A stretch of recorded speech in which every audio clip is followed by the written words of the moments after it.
হঠাৎ সেদিন দেখা হলো অমলকান্তির সঙ্গে। অমলকান্তি আমার বন্ধু, প্রায় বছর 20 পরে। বড় রাস্তার বাস স্ট্যান্ডে চুপচাপ একা বসে, চোখের দৃষ্টি ঝাপসা হয়েছে। এসে বসলাম ওর পাশে। কিরে অমল, চিনতে পারিস? বুড়ো হয়ে গেছি রে। আরে তুই তপন না? কেমন আছিস রে?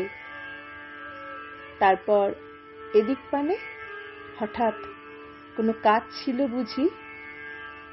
অমলকান্তি মাথা নাড়ল, বলল, না না, এমনি।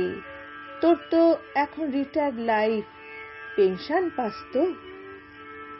আমার দিকে না তাকিয়ে অমলকান্তি বলল, আমার তো আর সেজো নেই, অবসর দিন যাপন।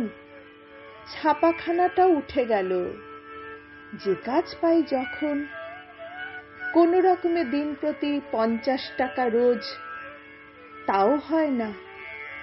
বেরোই না তো, শরীর দেয় না রোজ। অমলকান্তি কবিতা লেখে, দুপাতার ম্যাগাজিন। অমলকান্তি ধূপকাঠি বেচে বাস স্ট্যান্ডে সারাদিন। অমলকান্তি রোদ্দুরে আর বেরোতে পারে না। বেরোয় যখন রোজগার করতে, রোদ্দুর থাকে না। আমরা সবাই মাস্টার কিংবা উকিল, ডাক্তার, কেরানি। অমলকান্তি রোদ্দুর হতে চেয়েছিল, কিন্তু পারেনি। সবাই আমরা ইচ্ছে পূরণে দৌড়েছি লক্ষ্য ধরে।